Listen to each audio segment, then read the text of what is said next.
Police in Phoenix say they've identified a suspected serial killer responsible for a string of murders. 35-year-old Cleophas Cooksey Jr. was already in custody. He is accused of killing 9 people during a 3-week period late last year. Carter Evans is in Phoenix with how technology helps solve the case. Carter, good morning. Good morning. Cleophas Cooksey spent 16 years in prison for manslaughter and armed robbery. Now, he'd only been out for about 18 months when police arrested him again. This time, it was for the murder of his mother and stepfather. While he was in custody, police linked him to 7 other killings. We can sleep a little better tonight, knowing that his killer is caught. Anthea Wint says the first time she heard the name Cleophas Cooksey Jr. was Thursday morning when police told her he was responsible for her son's murder. 29-year-old LaTorri Beckford was shot twice near an apartment building in Glendale, Arizona on December 13th. Chloe Redore is his younger sister. My brother was an innocent bystander, and, it's sad that it was him.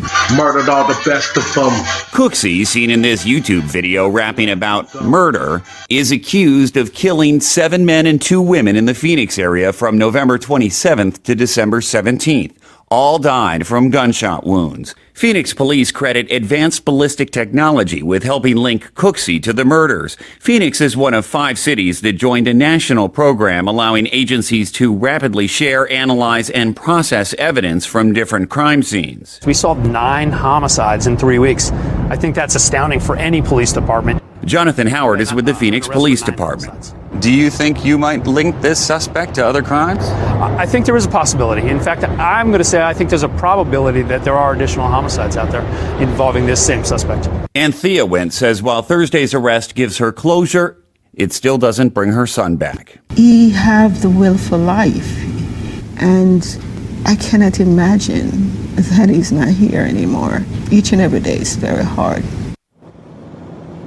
Police say they're still trying to determine Cooksey's relationship with each of the victims and a motive for the killings. We have contacted his lawyer but have not heard back.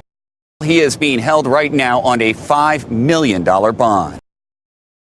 Police say the 2 men were arrested in Uptown Manhattan and are being held in Midtown after an investigation into the viral video documenting the whole incident led them to the suspects. Take a look. This is 20-year-old Arfi Santos, who the NYPD Chief of Detectives William Aubrey identified as the driver of the 2012 Mercedes-Benz C63. And this is 24-year-old William Lopez, who Aubrey identified as the owner of the car. Investigators say both men are from the Bronx and are known to be part of a Bronx car club. The dramatic video recording Saturday night's incident shows the Mercedes spinning out its tires and taking off in a cloud of smoke, attracting an officer's attention. A man on a longboard was recording the terrifying moments the Mercedes sped off as that officer clings to the car and is eventually thrown off his feet. The car is seen trying to escape, and police say the driver sideswiped several other vehicles as it raced away from Times Square.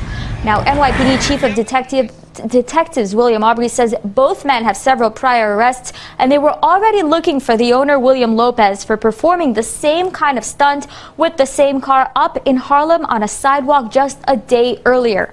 Aubrey also says they're now asking the public for information locating that black sedan which was involved. Meanwhile, the officer is recovering in Mount Sinai Hospital with minor injuries and is expected to be okay. It was inside this 5th-floor apartment in the bedroom. Authorities say Noel Morales took a bat to his pint-sized 4-year-old daughter. According to this criminal complaint, Morales confessed to police, saying, quote, "I hit her 3 times, and that she never fell when I hit her." He goes on to say she was not crying. According to the criminal complaint, Morales told authorities he had frequent arguments with the girl's mother about him being out of work, and that hours before the incident, he got into a fight with her. The child's mother was not home when the alleged assault took place. Neighbors today sounding off about the disturbing incident here at 1145 Morrison Avenue. It's a shame that that would happen to a kid, period. Fearing for their own safety, many didn't want to show their face. I have a daughter, so I think it's terrible that someone would even do that to another, like a child. This neighbor says he has a young daughter of his own. It is something disgraceful. Hopefully, he will be punished for what he did and the little girl gets better. The 4-year-old suffered a lacerated liver, kidney failure, and a fractured elbow. She's recovering at a hospital. Meanwhile, Morales' court hearing was held today. A judge denied our request to film the proceedings. The 32-year-old is charged with 3 counts of assault, endangering the welfare of a child, and criminal possession of a weapon. His case is expected to go to a grand jury. Carmen Grant, News 12, The Bronx. The state Senate and Assembly are expected to debate a congestion pricing plan that would use electronic tolling, similar to what you see at cashless tolling sites across the city, to charge vehicles for entering central business districts in Manhattan, especially during peak hours. The congestion pricing could range up to $25 for trucks and around $11 for cars. The money raised would then be used to pay for MTA improvements without having to raise rider fares. Mayor de Blasio saying there's still a lot on the table. This plan certainly shows improvement over previous plans we've seen over the years, and that's a good thing. Definitely a step in the right direction. It does not achieve, in my view, some of the things we need the most, which is a guaranteed, reliable form of funding for the MTA.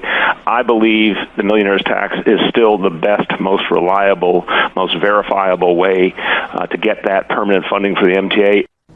Under the measure, cars would pay $11.52, trucks would pay $25 to $34, and taxis, along with other for-hire vehicles, would pay up to $5 per ride. Governor Cuomo releasing a statement on the plan today as well, in part saying there is no doubt that we must finally address the undeniable growing problem of traffic congestion. We must also find a way to reduce costs for borough bridges in any plan ultimately passed. The governor mentioning the outer boroughs there, among his goals, he wants to make sure all New Yorkers can access Manhattan affordably.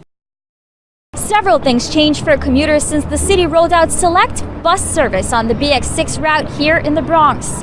The buses run express, which means fewer stops. Commuters now buy their tickets at machines and kiosks like this, and displays show commuters how far away the next bus is. The DOT saying initial results since the service launch are promising, tweeting out 24,000 daily riders in the Bronx are enjoying faster connections to 8 NYC Transit subway lines, 20 NYC Transit bus routes, and Metro North after the launch of BX6 Select bus service earlier this year. We're told the buses also run more often, and that also helps to decrease commuter wait times on a cold day like today. But do strap hangers see a difference in their travel time, and what do they think of the new service? Here's what some of them have to say. It's a bit of an inconvenience when 2 out of 3 of the machines are out of order. And you're trying to catch the bus. Everybody want to get on it, but they don't get on the local. They'd rather get on that one and they'd be overcrowded. Sometimes they work, sometimes they don't. It's a toss of the dice, really. The Department of Transportation says they'll have a detailed evaluation of the new bus line in the spring, and the city says they're planning to roll out more select bus services around the city in the next 10 years. In Hunts Point, Hannah Klieger, News 12, The Bronx. I'm Jill Wagner. Here's some top stories from Cheddar on News 12. Amazon Prime is raising the price of its monthly membership by nearly 20%. From $10.99 to $12.99. Recode reports the discounted student rate will also go up. Annual memberships, though, stay the same, $99 a year. Is Ulta Beauty selling used makeup? A former Ulta employee tweeted several examples of how her manager allegedly instructed her to clean used makeup products so they could be put back on the shelf.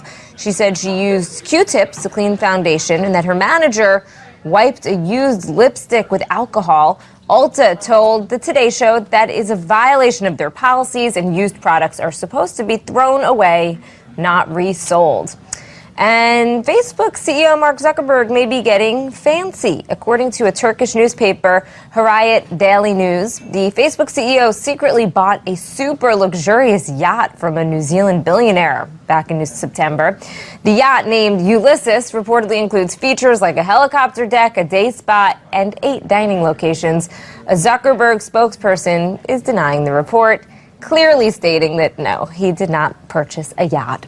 And that's your Cheddar Business and Tech Update. I'm Jill Wagner from Cheddar headquarters in New York.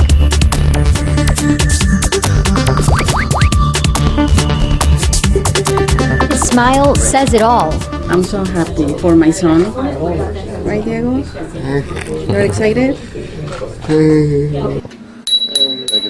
15-year-old Diego Muñoz getting the first custom-made bicycle from behind bars in Brooklyn. Diego has cerebral palsy, which makes getting around difficult. He's independent totally. He can move, and we need to be everything for him. The owner of Behind Bars in Brooklyn, Sandra Alfonso, got the idea for the bike while she was training for a marathon in Prospect Park 2 summers ago.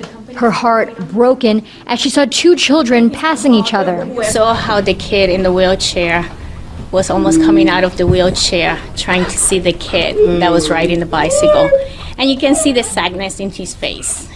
By the time that I was up the hill, my heart was broken, and I decided that I wanted to change that. Canadian company Freedom Concepts creating the bikes for children with special needs. Alfonso took donations from customers to raise money for the $4,000 bike. His parents are eager to see him let loose.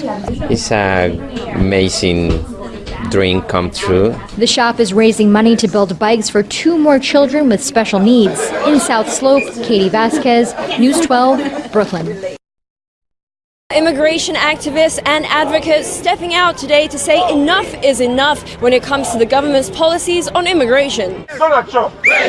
Dozens of Haitian community groups and other social justice organizations taking a stand on immigrant rights and taking their anger to the streets in response to President Trump's disparaging comments about immigrants from Haiti and African countries. The march kicking off at Grand Army Plaza, continuing all the way along Flatbush Avenue and across the Brooklyn Bridge. The coalition of groups, which calls itself the 1804 Movement for All Immigrants, named after the year of Haiti's independence from France, says it wants more than just an apology from the White House. We're here demanding permanent residency for all TPS holders, regardless of nationality. We're asking for, we're demanding reparations for Haiti. We're demanding an end to exploitation of all countries of color that are oppressed. And we demand an apology from Trump for his remarks regarding our country's. The marchers here will take their fight all the way to Trump's building on Wall Street at Grand Army Plaza. Now we transmit News 12. Hello everybody, I'm News 12 traffic and weather meteorologist Bruce Avery, and here is your latest weekend forecast. And we're looking at one of the nicer weekends in the winter of 2017-2018 as we're talking about lots of sunshine and temperatures well above normal for this time of the year. It will be a bit breezy on Saturday with less winds on Sunday, but overall a pretty nice weekend. And looking at the sky cover and the wind speeds and also the humidity and the temperatures are well above normal for this time of the year. And wind chills will not really be a consideration during the course of this weekend, and we don't expect to see any wet weather in here until probably Monday at the earliest, and maybe all the way till Monday night into Tuesday, when we're looking at some steadier rainfall. But lots of sunshine for the weekend, including on Saturday, mainly sunny, breezy, chilly winds out of the southwest shifting to the west, 10 to 15 mile an hour sustained winds with gusts to 25 to 30 miles an hour. And there are the projected high temperatures for the 5 boroughs, and that's well above normal, and that continues tonight. Temperatures being well above normal, mainly clear and cold, but just cold, no real winds out of the northwest, 5 to 10 miles an hour, and the temperatures at or above normal, actually well above normal for this time of the year, as most of the northeast is, looking at the temperature profile. Clouds and radar around the northeast. You see some cloudiness, but also plenty of breaks in the clouds, so mainly sunny days and clear nights for the next 48 hours, and Futurecast shows that. And clouds start to come out of the southwest through the Ohio Valley, and on Monday there might be some drizzle by the end of the afternoon as the milder air comes closer, and then steady, moderate rainfall on Tuesday, giving way to clearing skies but colder conditions for the end of the week.